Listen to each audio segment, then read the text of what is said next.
Jika Prabowo atau Anies Rashid Baswedan terpilih menjadi Presiden Republik Indonesia, maka mereka akan berkuasa dan menjalankan pemerintahannya secara eksklusif. Tidak akan membuka ruang sebesar-besarnya kepada rakyat untuk menjumpai mereka. Seperti apa yang dilakukan Presiden Joko Widodo selama 8 tahun ini kepada rakyatnya. Prabowo dan Anies Rashid Baswedan dekat dengan rakyat itu hanya pura-pura semata. Bukan sesuatu yang lahir dari batinia mereka. Hal ini karena Prabowo dan Anies tidak berasal dari rakyat jelata. Prabowo dan Anies tidak pernah merasakan dikejar oleh rentenir untuk membayar hutang. Prabowo atau Anies tidak pernah merasakan perasaan seorang ayah ketika beras di rumahnya habis. Prabowo dan Anies tidak pernah merasakan aliran listrik diputus oleh PLN. Karena mereka orang-orang kaya dan tidak seperti Ganjar Pranowo yang berasal dari rakyat dan selalu dekat dengan rakyat. Tetapi sebelum kami lanjutkan ulasan ini, jangan lupa subscribe, like, dan komen konten-konten M2TV biar kami akan tetap eksis untuk mengulas isu-isu menarik yang tentu akan menghebohkan.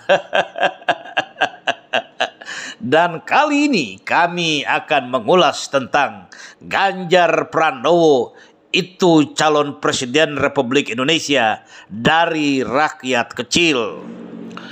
Apa yang kami kemukakan di atas adalah satu kenyataan bahwa Ganjar Pranowo lahir pada tanggal 28 Oktober tahun 1968, tepatnya di Desa Gunung Lawu, Karanganyar. Nama asli Ganjar Pranowo sendiri adalah Ganjar Sungkowo, yang menurut orang Jawa artinya ganjaran dari kesusahan atau kesedihan. Namun setelah Ganjar Pranowo memasuki sekolah dasar, nama Sungkowo diganti Pranowo oleh orang tuanya. Pergantian nama ini terjadi karena orang tua Ganjar Pranowo takut kalau nama Sungkowo tetap dipergunakan maka sang anak akan selalu berkubang dengan kesialan dan kesusahan. Yang tentu hal-hal seperti ini merupakan bagian dari kearifan budaya dalam refleksi kehidupan masyarakat di tanah Jawa. Ayah Ganjar Pranowo adalah seorang polisi berpangkat rendah, sehingga kehidupan mereka sangat sederhana. Dan karena ayahnya seorang polisi, dari kecil Ganjar Pranowo sudah menunjukkan kedisiplinan dan sifat kepemimpinan di antara rekan-rekannya. Pada tahun 1980, ayah Ganjar Pranowo pensiun polisi. Ibu Ganjar lalu menjual kelontongan untuk melanjutkan kehidupan keluarganya. Bahkan Ganjar Pranowo harus membantu orang tua menjual bensin di tepi jalan. Susahnya menjadi rakyat kecil sudah cukup dirasakan oleh Ganjar Pranowo.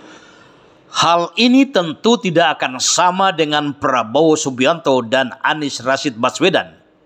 Prabowo misalnya anak dari seorang pakar ekonomi hebat pada masanya, yaitu Sumitro Joyokusumo, sekaligus Menteri Perindustrian di Kabinet Natsir pada tahun 1952. Setelah kelahiran Prabowo tanggal 17 Oktober tahun 1952, ayah Prabowo diangkat lagi menjadi Menteri Keuangan di Kabinet Walipo. Artinya, Prabowo sejak lahir dan besarnya berasal dari keluarga kaya dan ningrat.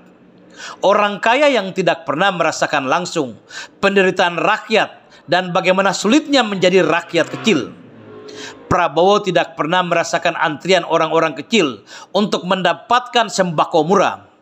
Prabowo tidak pernah harus bersusah payah menjual bensin di tepi jalan untuk menopang ekonomi keluarga. Karena Prabowo lahir dari keluarga orang kaya, tidak akan mungkin dia akan merasakan penderitaan rakyatnya. Begitupun Anies Rashid Baswedan. Dilahirkan dari orang tua keturunan Arab, di mana kita ketahui bersama sejak masa pemerintahan Hindia Belanda, warga Indonesia keturunan Arab dan warga Indonesia keturunan Cina adalah golongan kedua yang mendapatkan perlakuan khusus dari pemerintahan Hindia Belanda. Sangat berbeda dengan kaum pribumi yang dikerdilkan sendiri di negeri sendiri oleh pemerintah Hindia Belanda. Kendati pun demikian, kakek Anies Rashid Baswedan, Abdurrahman Baswedan, tercatat sebagai pahlawan nasional. Riwayat orang tua Anies Rashid Baswedan juga merupakan keluarga berpendidikan tinggi, sehingga Anies Rashid Baswedan berasal dari keluarga terpelajar. Artinya, kita dapat menyimpulkan bahwa Anies Rashid Baswedan sudah begitu menikmati manisnya hidup di Indonesia, negeri yang bukan tempat kelahiran leluhurnya. Anies tidak pernah merasakan menjadi anak seorang petani yang tidak bisa memiliki mimpi untuk sekedar melanjutkan pendidikan tinggi. Anies tidak pernah merasakan menjadi rakyat jelata yang harus membanting tulang siang dan malam untuk membayarkan uang sekolah atau biaya kuliah. Lalu kita harus jujur berkata, Prabowo Subianto dan Anies Rashid Baswedan akhir-akhir ini mendekati rakyat kecil hanya untuk sekedar memuluskan niat mereka mendapatkan kekuasaan.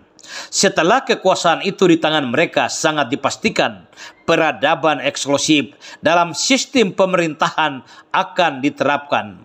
Mereka bisa menciptakan satu kondisi dan bersandiwara seakan-akan mereka begitu dekat dengan rakyatnya, tetapi bahasa tubuh mereka tidak bisa membohongi itu.